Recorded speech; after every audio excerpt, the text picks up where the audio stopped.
I want to talk about indexing for a moment.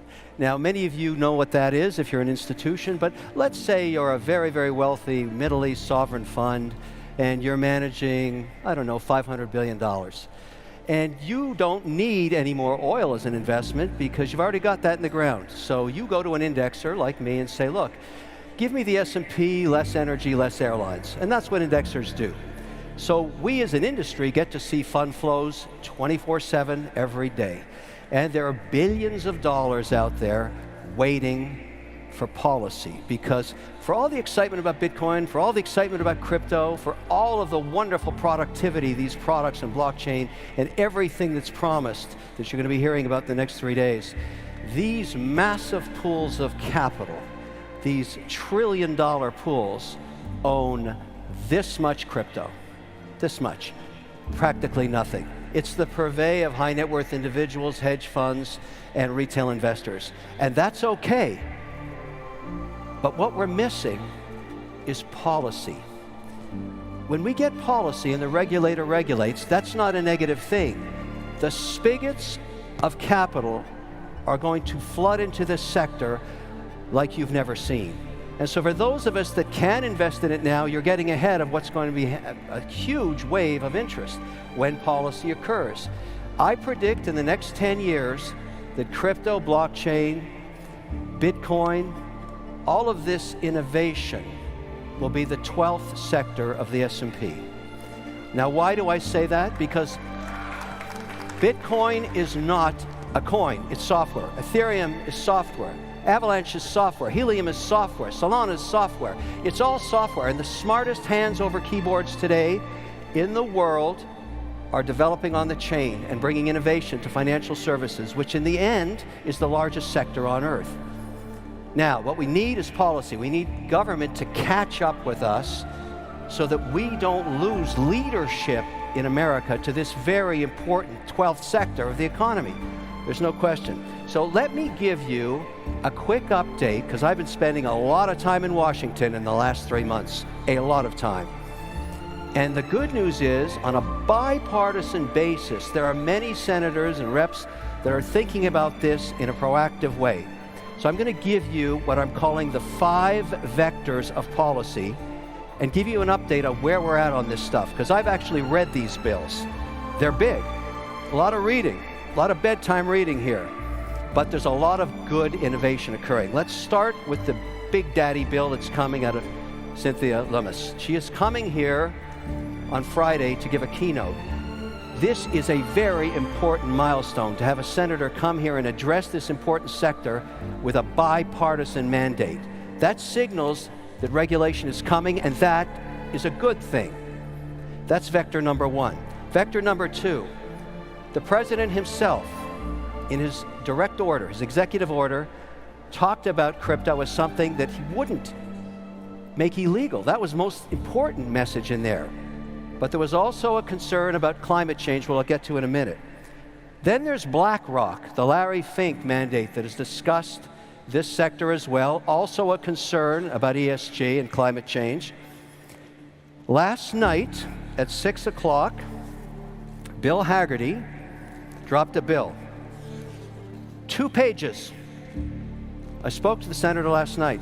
A 2-page bill that would make stablecoins legal. This is a genius piece of legislature. If it's 2 pages, every senator can read it. And it's very simple. What this says is this. Why is this any different than a money market fund? Why can't we have a simple audit every 30 days with the underlying security and side of it, whether it be USDC or any other stable coin? And why can't we limit the duration of the asset to 12 months or less? And then why don't we let the market compete to provide stable coins, which are now way past $100 billion, and allow institutions to put this on their balance sheets? 2-page bill. There's a senator that wants to do business. I, of course, applaud this mandate because my own auditor won't let me and my operating company do anything with stablecoin because there's no regulation on it. So maybe the best way to approach this for all of us that are interested in crypto is to pick one pillar of value And right now, I would argue that stablecoins are one of the fastest growing asset classes outside of Bitcoin, and help this become policy and law, and watch what happens. And the reason you should care is, if it's backed by the US dollar, it will become the reserve currency of the earth. That's what will happen. And why would we want to give that up to any other country? Why would we ever give that innovation up? So let's regulate this. Let's get behind this bill and make it happen. And I'm not asking the federal government to write one line of code. That's not their job. Let the free market, let the private sector develop these stablecoin products and let them compete, just like Fidelity competes with their money market fund, like Schwab competes. They're regulated and everybody uses them when they have a cash balance on their account. Let's do the same thing here. That way, we have the innovators coding and we have the government regulating. That's a great outcome. It's coming soon. Now, let's talk about the minefields in the 5 vectors of policy. We'll start with the SEC. Now, I don't know if you read these memorandums, but a few weeks ago, they started proposing that in addition to financial audits in all companies that are public, in all 11 sectors of the economy, that they have a carbon audit, that they get somebody, if you claim that you're carbon neutral, you're going to get audited every quarter. Now, in the Bitcoin mining industry, where I'm a participant, the way we get carbon neutral is we buy carbon offsets. The problem with a carbon offset is the tracking error is so huge that no public auditor will sign off on those statements. You can say you're carbon neutral, but there's nobody going to sign it at the risk of being offside with the SEC. So if the SEC adopts that policy, that's bad for proof of work. And it's bad for Bitcoin mining, because the first pioneers of this in the US were very concerned about being ESG compliant, and they went to that market. They went to the offset market. 2 weeks ago in the EU, they tried to ban proof of work because they were so concerned about how much carbon it was doing. Now, here's why Bitcoin mining is going to save the world. If this policy gets implemented, because it's also in the ESG mandate that Larry Fink at BlackRock put in place, and it's also mentioned directly deep in the executive order of the president himself. It's a direct swipe at Bitcoin mining. But why is Bitcoin mining good for the earth? Because the next generation of Bitcoin miners, and some of them are represented right here, are starting to work with energy that does not require carbon. Hydroelectricity and nuclear power, wind and solar. The drive to produce Bitcoin is so economic in value that they will go ahead and fund the next generation of machines and turbines. 90% of dams built in America in the last 100 years contemplated hydroelectricity but never installed the turbines.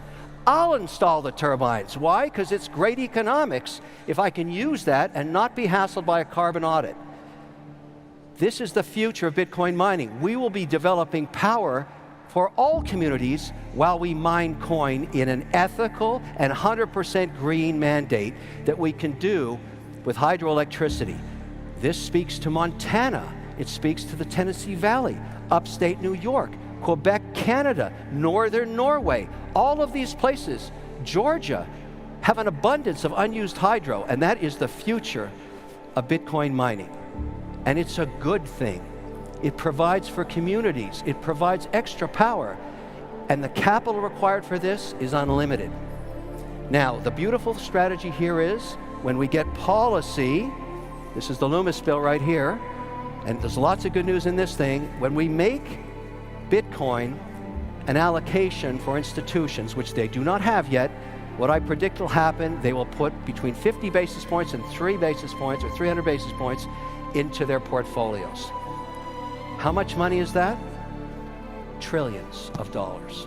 So if you want to see Bitcoin appreciate in value, if you're an advocate like I am, because it's software and it's a property and maybe it's a currency, you want regulation. You embrace this and you stand back and watch the capital pour into this.